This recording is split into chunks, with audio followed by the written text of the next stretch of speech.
సంక్రాంతి తరువాత రైతుకు బొనాంజా ఖాయమని కాంగ్రెస్ ప్రభుత్వం భరోసా ఇస్తోంది. మీరిచ్చే భరోసా నిండా బొక్కలే, రైతుకు సంపూర్ణ భరోసా కావాల్సిందే అని అపోజిషన్ పార్టీలు కన్నెర్ర చేస్తున్నాయి. రైతు బంధును బొంద పెట్టాలని చూస్తే ఖబర్దారని హెచ్చరిస్తున్నాయి. పోరాటానికి ముహూర్తం పెట్టి యుద్ధ భేరి మోగించింది బీఆర్ఎస్ పార్టీ. రైతు బంధు కేంద్రంగా మళ్లీ మొదలైన ఈ లొల్లికి రేపు తనదైన స్టైల్లో ఫినిషింగ్ టచ్ ఇవ్వబోతున్నారట సీఎం రేవంత్ రెడ్డి. రైతు భరోసాపై కసరత్తు పూర్తవుతుంది. బ్యాంకు ఖాతాలో త్వరలోనే డబ్బులు పడతాయి.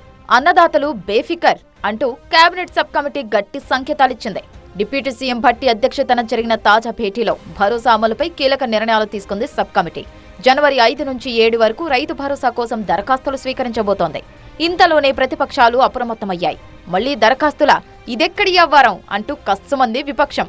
రైతులను యాచించేటోళ్ళుగా చిత్రీకరించకండి, రైతులను దొంగలుగా వాళ్ళు పైసలు 22,000 కోట్లు కొట్టేసిండ్రు అని చెప్పి అనవసరంగా చిల్లర ప్రచారం చేయకండి. నొప్పి మాయం, సర్జరీ దూరం. మోకాలు మరియు నడుము నొప్పులను ఇకపై భరించాల్సిన అవసరం లేదు. ఆపరేషన్ లేకుండా అత్యాధునిక చికిత్స. Indo British advanced pain clinic అధునాతన సాంకేతికతతో ఇప్పుడు బంజారా హిల్స్ తో పాటు మదీనాగూడలో.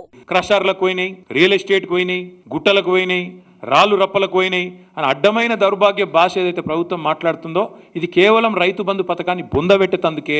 రైతు భరోసా పథకానికి కొత్త షరతులు విధిస్తోందంటూ ప్రభుత్వంపై యుద్ధం ప్రకటించింది గులాబీ దండు. కొత్తగా దరఖాస్తులు స్వీకరించాలని నిర్ణయించడం దారుణమని విమర్శిస్తూ రైతుల్ని పోరాటానికి సమాయత్తం చేస్తోంది.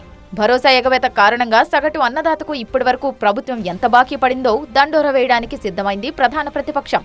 ఈ పోస్టర్లు ఊరూరా వేస్తాం. ప్రభుత్వం ఇప్పటి వరకు ఎగ్గొట్టింది, ఈ ప్రభుత్వం వచ్చినాక ఎగ్గొట్టింది ఒక్కొక్క రైతుకు మొత్తం అందరు రైతులకు కలిపితే దాదాపు 26,500 కోట్ల రూపాయలు. పోస్టర్లు ఊరూరా వేస్తాం. చెప్పు సమాధానం.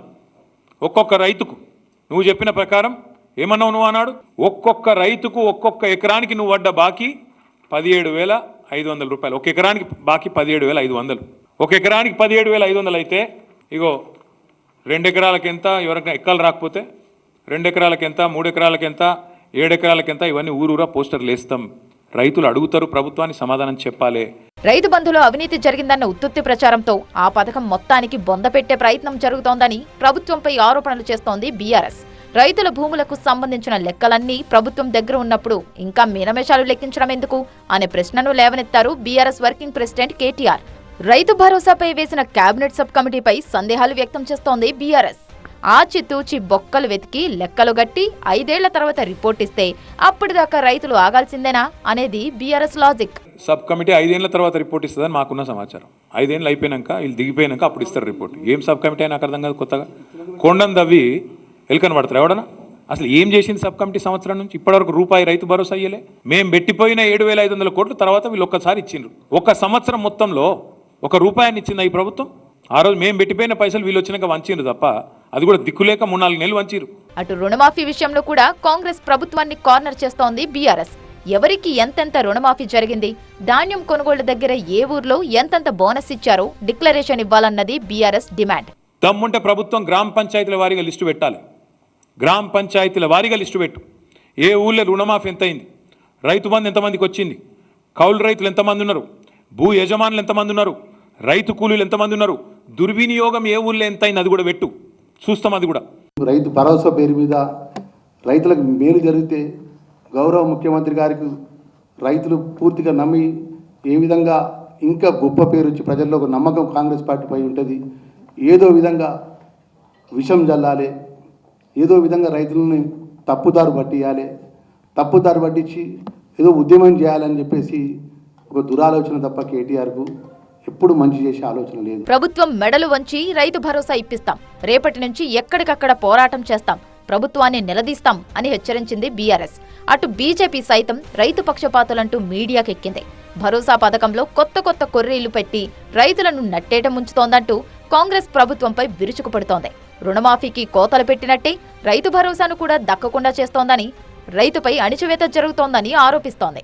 రైతులు ఎక్కడైనా ఆందోళన చేస్తే బీఆర్ఎస్ పార్టీ ఏ రకంగా రైతులకు బేడీలు వేసి రైతాంగాన్ని అవమానం చేసిందో కాంగ్రెస్ పార్టీ కూడా అధికారంలోకి వచ్చిన తర్వాత ఆందోళన చేస్తున్నటువంటి రైతులను అక్రమ కేసులు పెట్టి రైతుల చేతులకు సంకెళ్లు వేస్తున్నటువంటి పరిస్థితి రైతులను అవమానం చేస్తున్నటువంటి పరిస్థితి తెలంగాణ రాష్ట్రంలో కనిపిస్తా ఉంది.